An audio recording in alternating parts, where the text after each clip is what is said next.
नमस्कार, India news में आप सभी का स्वागत है। आप देख रहे हैं सुपरफास्ट 100। मैं हूं आपके साथ मैत्रेयी त्रिपाठी। नमस्कार, आपके साथ मैं हूं चित्रा त्रिपाठी। अगले 22 मिनट में आपको दिखाएंगे देश और दुनिया की 100 बड़ी खबरें। तो चलिए शुरुआत करते हैं वॉशिंगटन से। वॉशिंगटन में पहली बार पीएम नरेंद्र मोदी और अमेरिका के राष्ट्रपति बराक ओबामा की मुलाकात हुई है। व्हाइट हाउस के दरवाजे पर खुद मोदी को रिसीव करने ओबामा आए और गुजराती में पूछा, केम छो mister prime minister.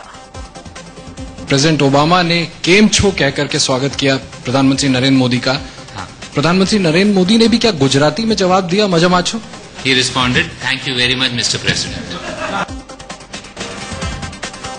White house में काफी खुशनुमा माहौल था और मोदी और ओबामा के बीच करीब 90 मिनट तक बातचीत हुई। दोनों ने अपने अपने अनुभव साझा किए और दोनों देशों के रिश्तों को और मजबूत बनाने पर जोर दिया।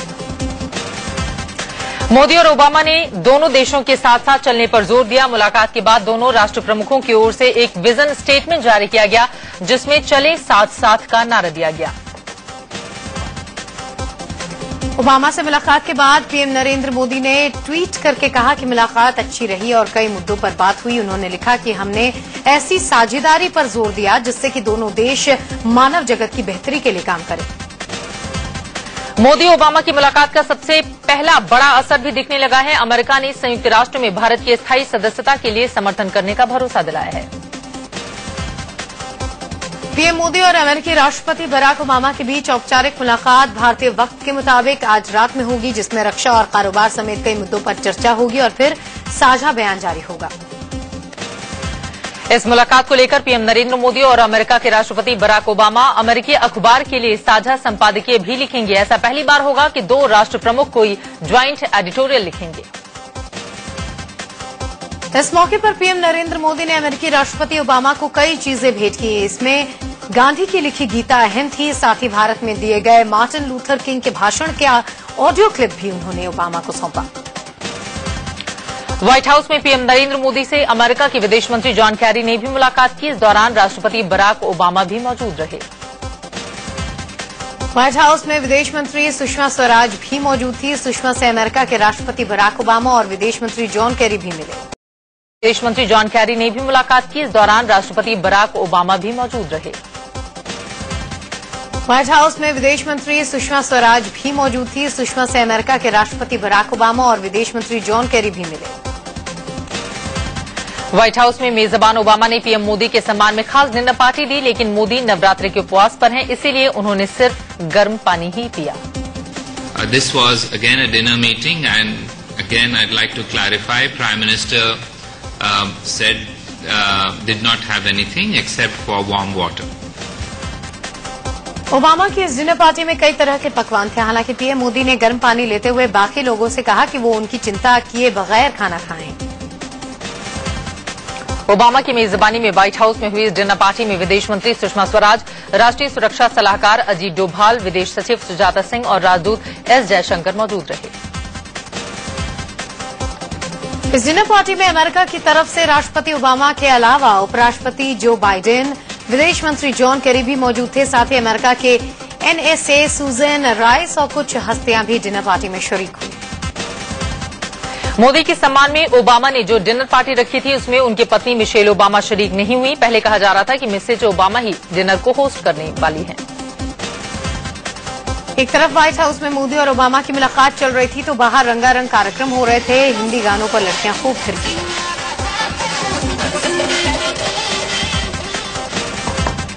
व्हाइट हाउस के बाहर नजारा ऐसा था मानो ये भारत का ही कोई इलाका हो। पूरी रात यहां पर नाच गाने की महफिल जमी रही।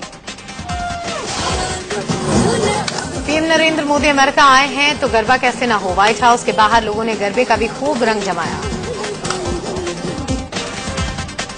व्हाइट हाउस के बाहर पीएम मोदी के स्वागत के लिए हर तरह के नाच गाने का इंतजाम था। पंजाबी परिधान में लोगों ने खूब भांगड़ा भी किया। व्हाइट हाउस के बाहर परफॉर्म कर रही लड़कियों से हमारे एडिटर इन चीफ दीपक चौरसिया ने बातचीत की। ये बताइए कि नरेंद्र मोदी जी के स्वागत के लिए आप यहाँ पर आए हैं, क्या जानते हैं नरेंद्र मोदी जी? एक पॉलिटिशियन है जो इंडिया को बढ़ाएगा, तो हमको बहुत खुशी हो रही है कि वो अब इलेक्ट हुआ है। फैमिली को सब मोदी बहुत पसंद है। आपको मोदी पसंद है? हाँ, बहुत। व्हाइट हाउस के अंदर मोदी और ओबामा की मुलाकात चल रही थी तो बाहर फैंस मोदी मोदी के नारे लगा रहे थे। मोदी का पोस्टर लिए ये लोग खूब नारेबाजी कर रहे थे। इससे पहले जब पीएम नरेंद्र मोदी न्यूयॉर्क से वॉशिंगटन एयरपोर्ट पहुंचे तो वहां उनका भव्य स्वागत किया गया। उनकी अगवानी करने के लिए अमेरिकी शिष्टमंडल मौजूद था। एयरपोर्ट पर मोदी के लिए रेड कार्पेट बिछी थी और कार भी तैयार थी, लेकिन कार की ओर बढ़ने की जगह मोदी ने प्रोटोकॉल तोड़ा और सामने भीड़ की ओर बढ़ गए। अपनी तरफ पीएम मोदी को आते देख एयरपोर्ट पर जुटे लोगों का खुशी का ठिकाना नहीं रहा। तिरंगा लहराते हुए लोग मोदी मोदी के नारे लगा रहे थे। वॉशिंगटन एयरपोर्ट पर जुटे लोगों को पीएम नरेंद्र मोदी ने निराश नहीं किया। उन्होंने गर्मजोशी से लोगों से हाथ मिलाया और उनका आभार जताया। जब पीएम मोदी इस सबसे हाथ मिला रहे थे तभी एक महिला ने उनका हाथ पकड़ लिया और कुछ देर तक हाथ पकड़े रही। वो बेहद भावुक हो गई थी। एयरपोर्ट पर जब पीएम मोदी लोगों से मिल रहे थे तो भीड़ की ओर से मोदी मोदी के साथ भारत माता की जय की गूंज भी सुनाई पड़ रही थी। वॉशिंगटन में पीएम नरेंद्र मोदी के स्वागत के लिए भारतीय मूल के हजारों लोग सड़कों के किनारे खड़े थे। लोग हाथों में तिरंगा और मोदी के पोस्टर लेकर मोदी मोदी के नारे लगा रहे थे। वॉशिंगटन रवाना होने से पहले न्यूयॉर्क में PM Narendra Modi council of foreign relation के कार्यक्रम में पहुंचे। यहां उन्होंने कहा कि आतंकवाद से सियासी नफा नुकसान के आधार पर नहीं लड़ा जा सकता। पीएम मोदी ने कहा कि आतंकवाद को अलग अलग तराजू पर नहीं तौला जा सकता। उन्होंने कहा कि गुड और बैड टेररिज्म जैसा कुछ नहीं होता। मोदी ने कहा कि आतंकवाद से मिलजुल कर लड़ना होगा। इससे पहले कल प्रधानमंत्री नरेंद्र मोदी ने न्यूयॉर्क में 11 अमेरिकी सीईओ से नाश्ते पर मुलाकात की, जिसमें गूगल के कार्यकारी अध्यक्ष एरिक स्मिथ और पेप्सिको की सीईओ इंदिरा नुई भी शामिल थीं। अमेरिका की बड़ी कंपनीज के प्रमुखों के साथ मोदी की ये बैठक 1.5 घंटे तक चली। इस दौरान मोदी ने सभी कंपनीज को भारत में निवेश करने के लिए आमंत्रित किया। कोयला घोटाले पर पीएम मोदी ने कंपनी के सीईओ से कहा कि कोल ब्लॉक आवंटन पर सुप्रीम कोर्ट के फैसले को अवसर में बदलेंगे, आवंटन में हुई मनमानी को दूर करेंगे। मास्टर कार्ड के सीईओ अजय बांगा ने पीएम नरेंद्र मोदी से मुलाकात को सकारात्मक बताया। बांगा ने कहा कि बैठक में कारोबार को आसान बनाने पर बातचीत हुई।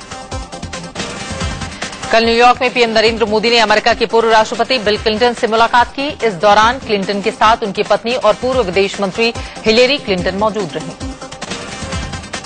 इस दौरान पीएम मोदी ने बिल क्लिंटन और हिलेरी क्लिंटन को नाना नानी बनने पर बधाई दी।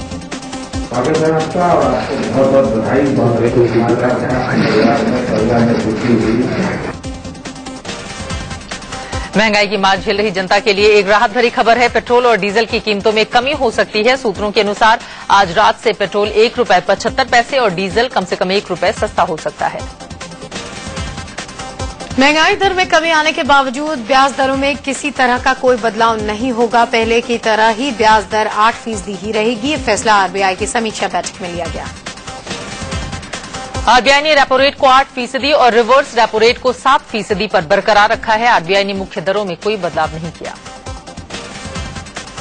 आज से 6 अक्टूबर के बीच बैंकों में छुट्टियां रहेंगी। छुट्टियों के चलते बैंक में कोई लेन देन नहीं होगा। अगले 5 दिनों तक बैंक के कामकाज ठप रहेंगे। आज और कल हाफ ईयर क्लोजिंग डे है, यानी कि इन दोनों दिनों बैंक खुले रहेंगे, लेकिन चेक क्लियरेंस का कामकाज नहीं होगा।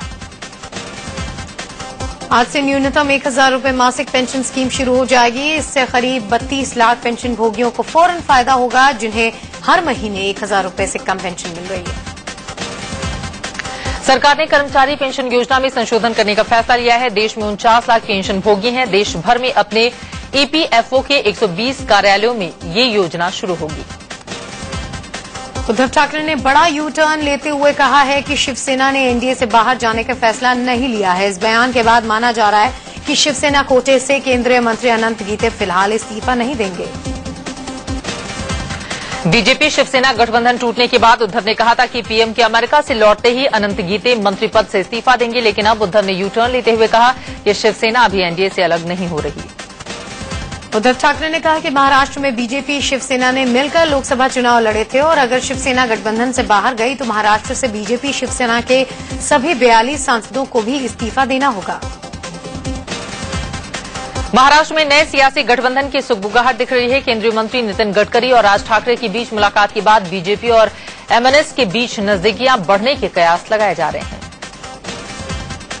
गडकरी और एमएनएस प्रमुख राज ठाकरे की ये मुलाकात अमरावती के ग्रैंड होटल महफिल में हुई। दोनों होटल की एक ही मंजिल पर रुके हुए थे और इसी दौरान गडकरी और राज के बीच बातचीत हुई। गडकरी और राज ठाकरे के बीच पहले से ही अच्छे संबंध है। लोकसभा चुनाव के दौरान दोनों की जब मुलाकात हुई थी तो शिवसेना प्रमुख उद्धव ठाकरे भड़क उठे थे।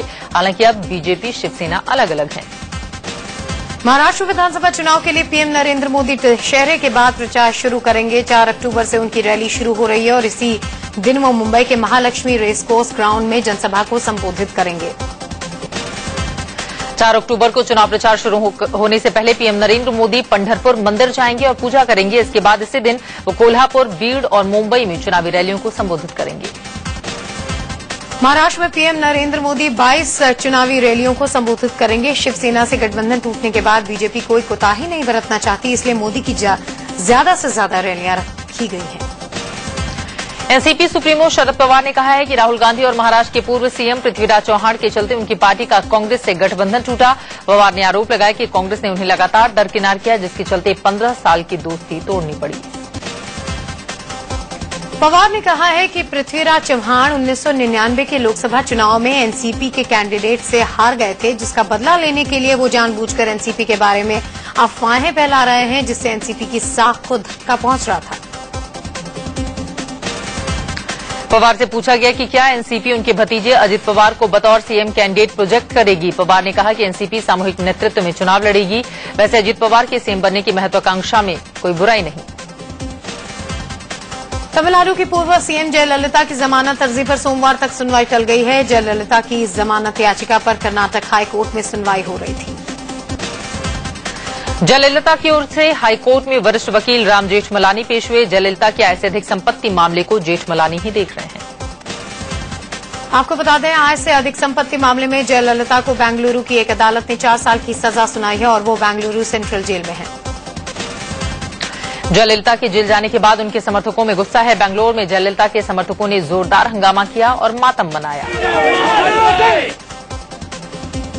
जयललिता पर आए फैसले के विरोध में तमिल फिल्म इंडस्ट्री ने एक दिन के बंद का आयोजन किया है। राज्य भर में लगभग 2000 सिनेमाघर बंद रखे गए हैं और चेन्नई और आसपास के इलाकों में फिल्मों की शूटिंग कैंसिल कर दी गई है। जयललिता के समर्थन में फिल्म निर्माता परिषद, दक्षिण भारतीय कलाकार संघ और कलाकार साथी निर्देशक संघ जैसे तमिलनाडु फिल्म उद्योग से जुड़े संगठनों के सदस्य चपक स्थित राज्य अतिथि गृह के सामने भूख हड़ताल पर बैठ गए हैं। चंडीगढ़ में आईएनएलडी नेता अभय चौटाला ने हरियाणा के मुख्यमंत्री पर विवादित बयान दिया। अभय चौटाला ने कहा कि सीएम बौखला चुके हैं और कभी भी आगरा और अमृतसर के पागलखाने में भर्ती हो सकते हैं। बिहार के सीएम जीतन राम मांझी के साथ हुई कथित छुआछूत के मामले की उच्च स्तरीय जांच होगी। घटना की जांच आईजी और जोनल कमिश्नर करेंगे। मांझी ने कहा था कि जब वो पूजा करने निकले तो मंदिर को धुलवाया गया था। 2 अक्टूबर से शुरू हो रहे सरकार के स्वच्छता अभियान से पहले ही मोदी के मंत्री मिशन क्लीन में जुट गए हैं। आज गृह मंत्री राजनाथ सिंह और केंद्रीय जल संसाधन मंत्री उमा भारती ने लखनऊ में गोमती नदी की सफाई की। पीएम के स्वच्छता अभियान में शामिल होने के लिए केजरीवाल राजी हो गए हैं, लेकिन केजरीवाल ने जवाबी खत में लिखा है कि वो अभियान में शामिल तो होंगे, लेकिन सरकार को चाहिए कि वो सफाई कर्मचारियों को रेगुलर करें। आपको बता दें कि स्वच्छ भारत अभियान से जुड़ने के लिए वेंकैया नायडू ने केजरीवाल को चिट्ठी लिखी थी और अभियान में शामिल होने का निमंत्रण दिया था। ब्रेक के बाद बात गाजियाबाद की करेंगे। गाजियाबाद पुलिस ने 6 साल के एक बच्चे पर शांति भंग करने का मुकदमा दर्ज कर दिया। इतना ही नहीं, पुलिस ने नोटिस भेजकर बच्चे को पुलिस चौकी बुलाया और उसकी जमकर पिटाई कर दी। ग्वालियर में मां की फटकार से परेशान होकर एक बच्चे ने डैम में कूदकर अपनी जान दे दी।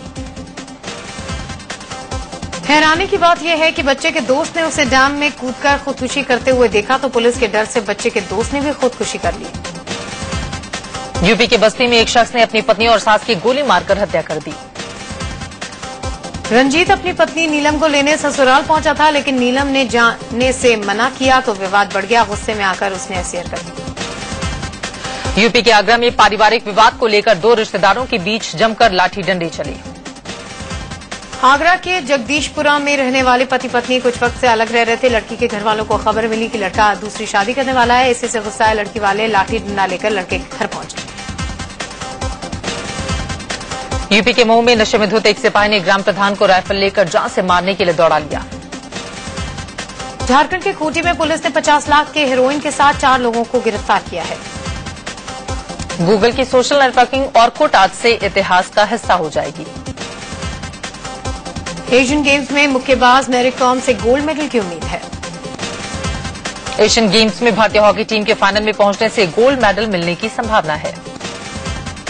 एशियन गेम्स में मुक्केबाजी में भारत को आज एक और मेडल मिला। 75 किलो की महिला मुक्केबाजी प्रतियोगिता में पूजा रानी ने ब्रॉन्ज जीता।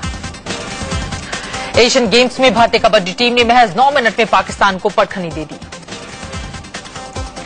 चीन से पूर्ण सार्वभौमिक मताधिकार और लोकतंत्र की मांग करते हुए हांगकांग में हजारों की संख्या में लोग सड़कों पर उतरे।